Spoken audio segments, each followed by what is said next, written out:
the last module, we started drilling down into basic Python programming concepts.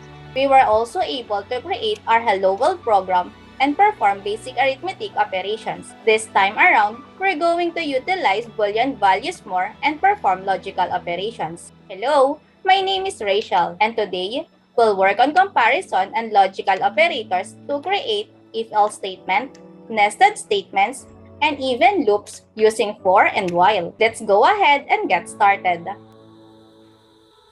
If you've already encountered the truth table in a logic class back then, the concepts I'm about to share with you might ring a bell. In programming, conditions are statements that evaluate certain actions or values using Boolean values, which is true or false. Now, let's say we have two values, 3 and 5. In mathematics, we can easily signify which value is smaller or larger by using greater than, less than, and equal sign.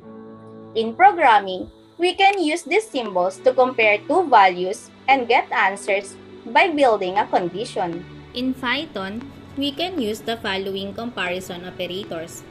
First is the comparison of equality, denoted by two equal signs. You can use this to check if two values are equal. If the values are equal, the condition should return the Boolean value true. Otherwise, it should return false. For example, in this line of code right here, since the left value 3 is not equal to the value on the right, which is 5, the condition returns false. Second is the comparison of greater value, denoted by the greater than sign. If the value at the left side of the sign is greater than the value on the right, then the condition becomes true. For example, in this line of code right here, since the left value 3 is not greater than the value on the right, which is 5, the condition returns false. Third is the comparison of lesser value, denoted by the less than sign. This is just the opposite of the greater than sign. So if the value at the left side of the sign is less than the value on the right, then the condition becomes true. For example, in this line of code right here, since the left value 3 is less than the value on the right, which is 5, the condition returns true. Fourth is the combination of equality and comparison of greater value, denoted by the greater than sign followed by one equal sign. This means the condition will return true if the value at the left side of the sign is greater than or equal to the value on the right. For example, in these conditions, for the first one, since the left value 6 is greater than the value on the right, which is 5, the condition returns true. For the second one, although 5 is not greater than 5, it is equal to 5, so the condition still returns true. Fifth is similar to the previous one, is a combination of equality and this time, the comparison of the lesser value. This is denoted by the less than sign followed by one equal sign. This means the condition will return true if the value at the left side of the sign is less than or equal to the value on the right. For example, in these conditions,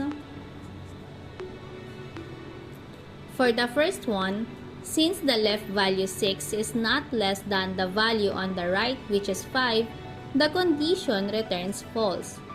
For the second one, just like the previous example, although 5 is not less than 5, it is equal to 5. So the condition still returns true. Lastly, we have the comparison of inequality, which is denoted by an exclamation point followed by an equal sign. You can use this to check if two values are not equal. For example, we have the following conditions. Since 6 is not equal to 5, the condition returns true. The second condition, however, returns false since 5 is not equal to 5.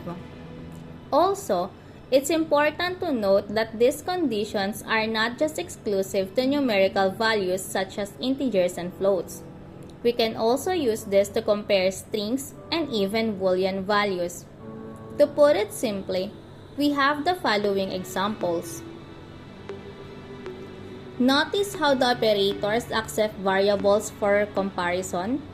This is because Python uses the values of those variables to compare. For the first example, the condition returns false since the name Jane is not the same as the name Tarzan. For the second condition, since both variables have the value true, the condition returns true, as well since values are the same. Now that you know how comparison operators work to create conditions, let's go ahead and try combining conditions with the help of logical operators. There are three logical operators in Python: AND, OR, and NOT.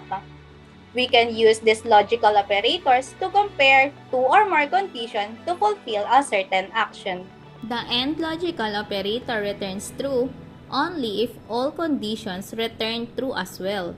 If one of the conditions becomes false, the logical operator will return false right away. For example, with this logical expression, the logical operator returns true since both conditions are true. For our second example, however,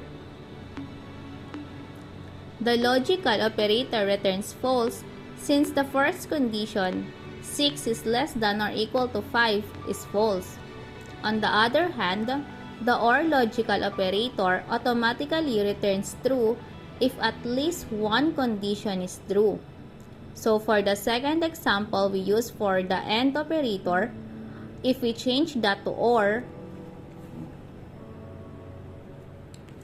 the logical operator returns true even though the first condition, 6 is less than or equal to 5, is false, since the second condition, 5 is greater than or equal to 5, is true.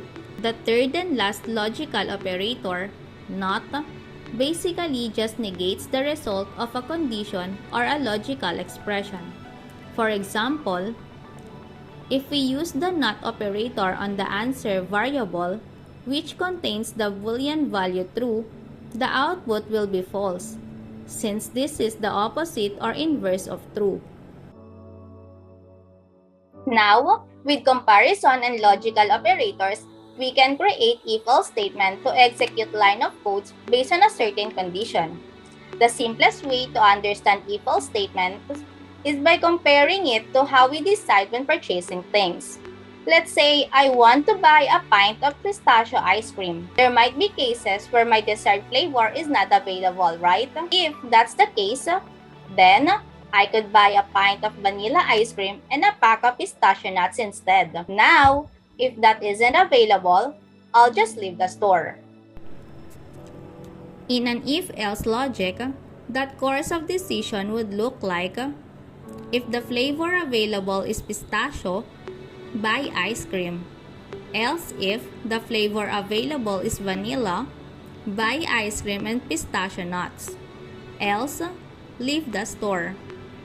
Now, with the use of if, elif, which is the syntax for else if, else, and comparison operators in Python, it would look like this in code. Since the flavor declared is vanilla, the output will be buying the ice cream and pistachio nuts.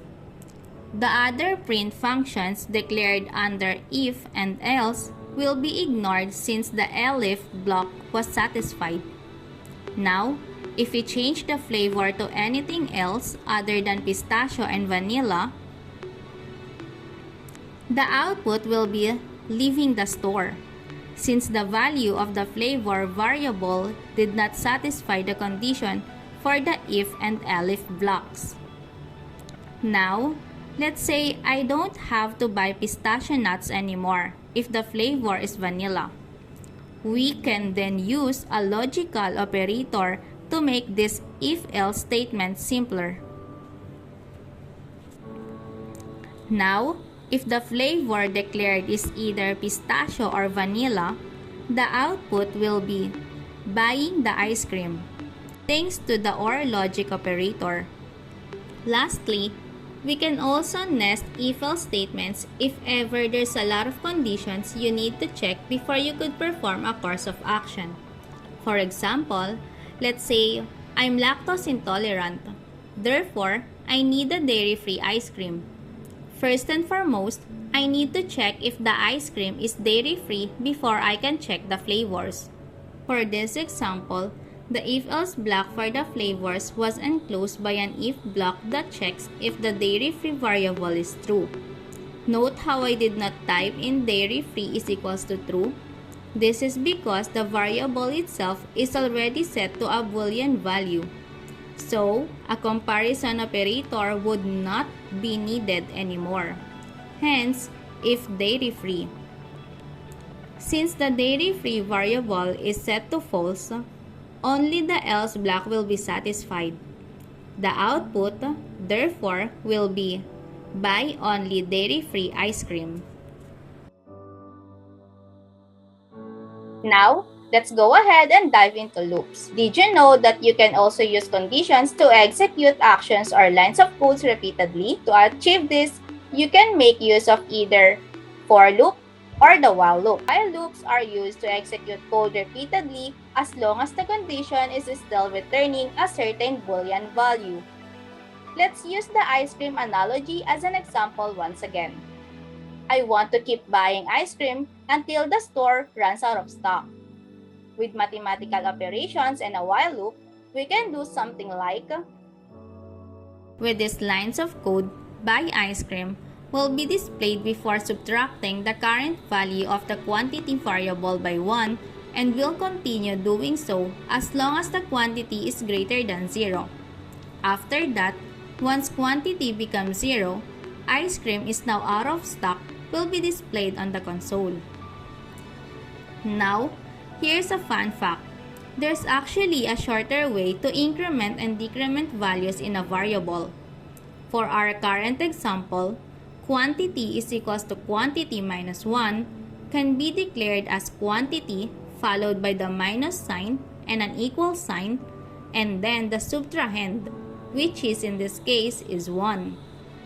You can also do the same for the other arithmetic operators, as long as the goal is to perform the arithmetic operation and store the answer back to the variable. Notice how we indented both the print buy ice cream and quantity minus equal 1. As mentioned in the previous modules, indentation is really important in Python, since unlike the other programming languages, Python doesn't use brackets.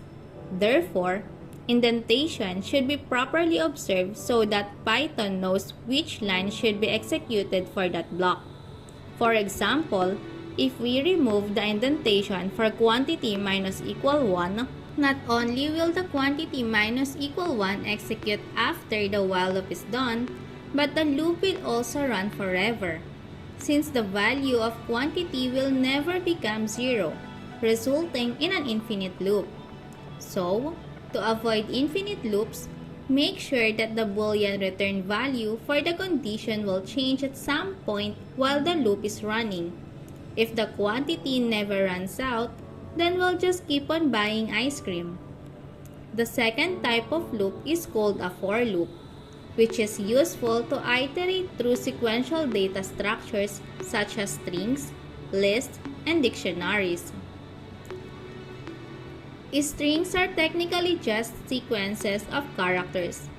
Therefore, if we wanted to, we can use the for loop to iterate through each character in that string.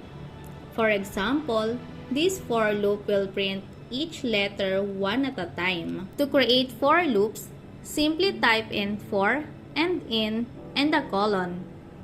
The lines of code to execute for loop should be indented underneath. The for keyword should be followed by the iterator name. This can be named anything, although it's a good practice to be as consistent and descriptive as possible with names. You'll be using this iterator name to access the value derived from each iteration, as seen in the print function. Lastly, don't forget to declare the sequential data to iterate through, which in this case is a string variable named word. There you have it, our first for loop. These for loops, however, are extensively used more to iterate lists, dictionaries, sets, and tuples, all of which will be covered in the next module. So for now, let's wrap up. In this module, we'll learn how to utilize comparison and logical operators to create if-else statement and loops. Our next module will be all about Python data structures and functions. We'll also talk about the differences between mutable and immutable data. Thank you for listening and see you on the next one.